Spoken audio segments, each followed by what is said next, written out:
So welcome to this July's edition of the UK property market update. What I'm going to do in these updates is I'm going to accumulate the information from a load of really great commentators in the property space, like Rick Gannon, Tony Law from Your First Homes, like Rob and Rob from the Property Hub, Ranjan Bhattacharya with Succeed in Property. I'm gonna study what they're bringing out on their monthly reports, and I'm gonna accumulate it and bring it packaged to you in one place. I put links to all these guys that are for this news, and any other links that I get, any other news. I add my parts to the news and my views on the news. If you're new to this channel though, make sure to hit that subscribe button, press the bell icon, give us a follow and a share. Really helps the algorithms on YouTube and helps you keep update with more content and information like this.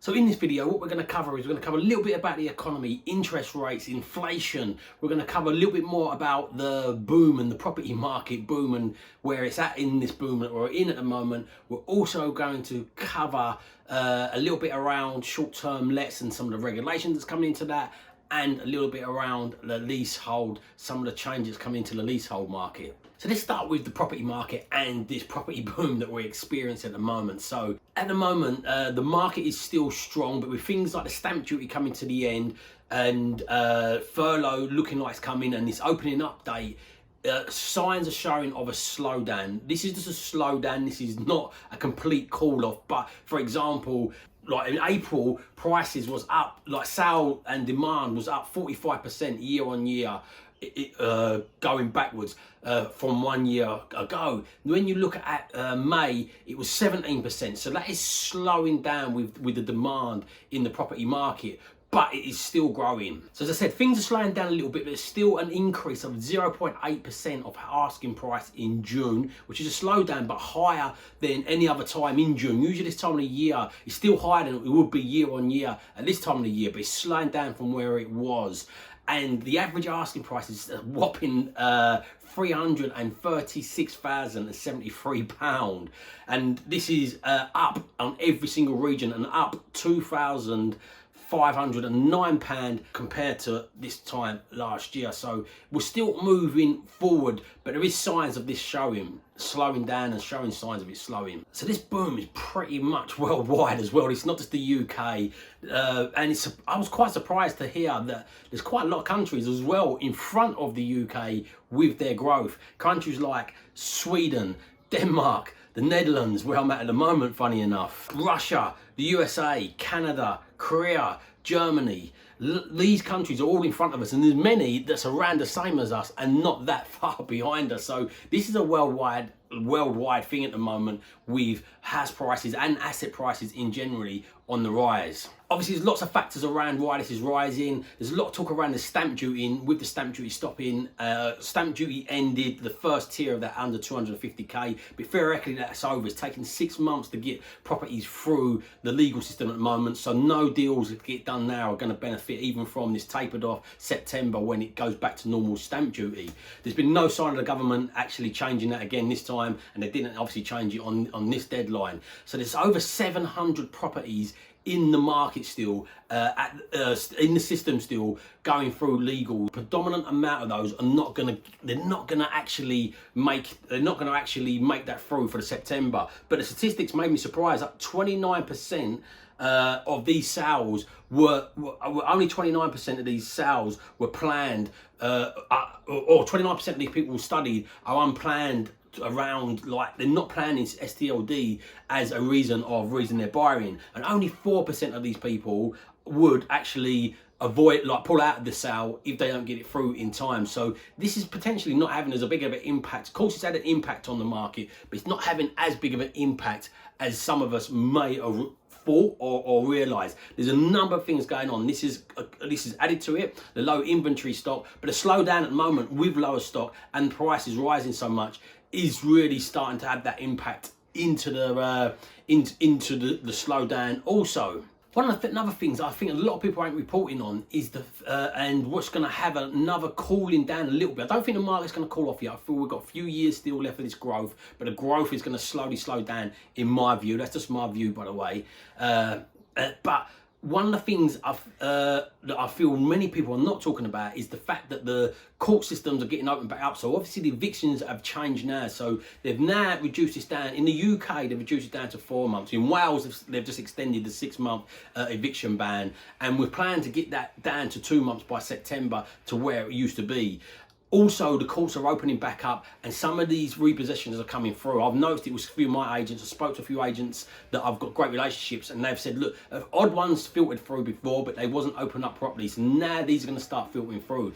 I must have bought 30% of my stock, done over 80 deals, maybe close to 90 deals, and about 30, maybe even more than 30% of my stock that I've bought have been repossessions. Although I'm not a fan of buying repossessions, you can't ignore them because a large proportion of stock comes from them. Imagine 30% down on what I would usually buy. Like, I feel I've been 50% down on my purchases over the last year in what I was aiming to buy, what I was capable of buying, which I had the resources to buy. So you can think, is that just them repossessions alone coming to the market might have got me closer up on my targets, you know. So 30% is quite a significant amount of what I buy from this, and this is opening up, and obviously in line with the way the evictions, the eviction ban is, or the notice time is moving down, the eviction ban has been lifted. This could really start stockpiling the market, because this is one of the main reasons where I hit such a low is the stockpiles in the property market. Like the volume of property is low and never replenished from last year, from the first lockdown when the market completely shut down. We had a massive pent-up demand and then the market caught on fire, then the stamp duty, other things, it just kept on rolling. But that demand is still there underlying. As I said, people getting offers accepted. Obviously the market's still moving forward, even with people knowing full well that they're not going to benefit from this stamp duty. But there's a lot of psychology around the stamp duty as well. Even in areas in the north where I invest, the psyche of some of these people are,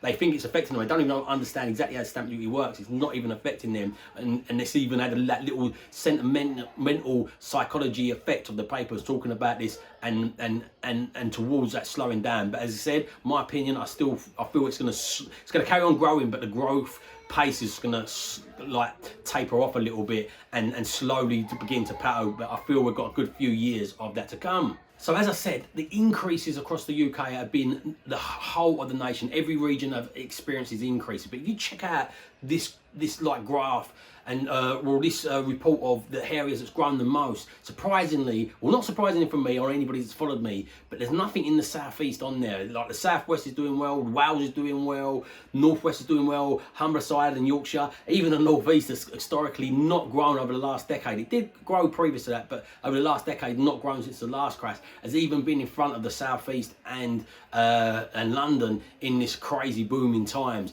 And in my opinion, in my views, it's because of the price per earning ratio. There's only so far that you can keep on lending and pushing it this way. And as we're going to move into the economy and inflationary effects that's happening, it's going to make for a really interesting time with inflation moving up and everything at the moment. But the average price per the average earnings in London is now 18 times. So the property prices have grown in London for the first time in about 6 years, 5-6 years, and it's gone over £500,000. So the average wage is 36,000 and the average property is over £500,000. So it's 36 times, 8 times multiplier of the average wage. And bearing in mind, the banks will only lend you 4.5 to 5 times multiplier. So this is what's having that like squeeze on that sector, but it is still growing. London's always going to be London as well. I don't think London's going to fall off a cliff. I just don't think it's going to be the leading growth capital growth city in the UK now, not for the next decade at least.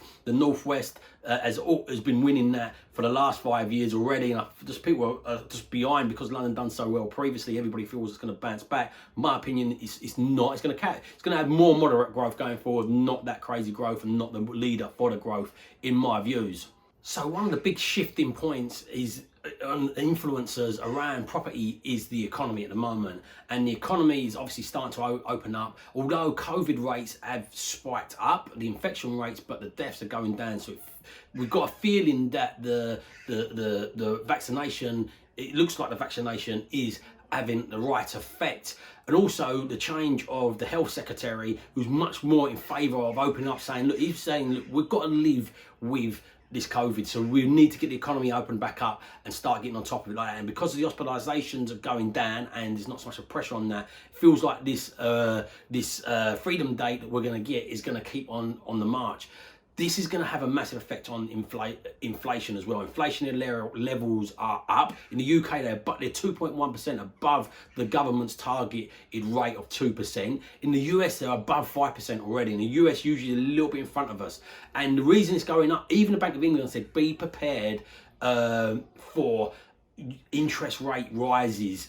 And then the thing is, usually what worries people with interest rate rises is inflation rises. Interest usually follows that and goes up. So interest is historically low still, but there isn't so much room. Like if you look at the economy and the household debt, the debt's largest it's ever been. If they pushed it up, also the government borrowing the GDP is at the same amount of the borrowing, which has never been since World War II. So they needed low interest rates, obviously, to repay that. And you want to erode it with inflation. So inflation is a fantastic tool when you leverage and you've got debt, because that inflation erodes your debt. So the government also are using that, and the monetary policies are using that all around the world to hopefully erode some of their debt. But it's dangerous if it gets too much out of control, which who knows where it's going to go with the amount of quantitative easing and money policies of that production of money they're doing at the moment. But also the employment markets are recovering. So from this time last year, there's 197,000 people in jobs more than it was this time last year. And also unemployment rates have gone down 4.7%. So the recovery and what the government are doing looks like it is in full force, but obviously at a cost of them producing so much money and pushing that into the economy, but also which is forcing inflation up. And obviously asset prices are inflating at the moment. It's not that houses are worth more, it's the fact that there's more money in supply, and that just pushes prices up. Ranjan talking about the used car market is actually the prices of the used cars are creeping up. It never does that. Used car prices go down, and these are really telltale signs of inflation really starting to kick in. Please, if you're enjoying this, don't forget to hit a thumbs up and a share, and hit that subscribe. Helps the algorithms out and helps other people see this and get up to date with this sort of news. Also, a few more bits of property news to end up with, and I'm going to talk about Airbnb. I'm going into short-term lets myself at the moment, but Airbnb are calling for tighter regulations and a licensing scheme sort of style system to come into the short-term lets sector. I think this is going to happen, and many would think, wow, why is Airbnb asking for this? Isn't it against what they're kind of doing?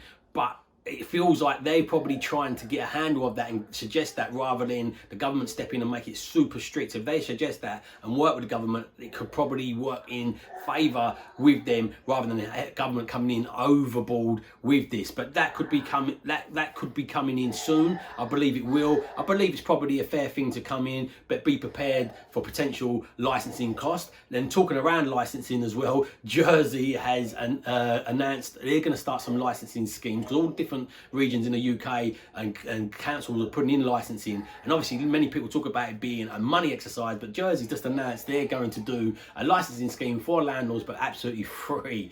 I'm not sure that will all catch on in the UK, but obviously Jersey, the fact that they've got no tax and things like that, none of that has caught on either. But yeah, it was an interesting little story. I picked that up from the guys from the Property Hub. And also the leasehold reform is picking up a bit of pace. It's been taking a long time. They're pushing it through, and the unfair treating of leaseholders is really getting addressed. I'm one of those at the moment. I'm going through a bit of a struggle with one of my properties, but we'll leave that for another video.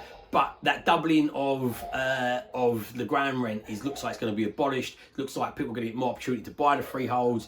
The negotiation and the way it's going to be go through the system is all under review, and looking like it is definitely going to get that much needed reform. So that's July's property market update. I'm going to put in the show notes below all the links to the people that I followed to get accumulation of this and brought it together. A couple of bits that I added to that, I'll put that into the links as well. But remember, please hit that subscribe button. Please hit that bell icon. Please give us a thumbs up. Give it a share so people can see this, and it really helps out the algorithms and really helps me understand what you're enjoying. And remember, if you don't evolve your ideas, you're never going to live on your own terms. So evolve your ideas, live on your own terms, and have a fantastic day.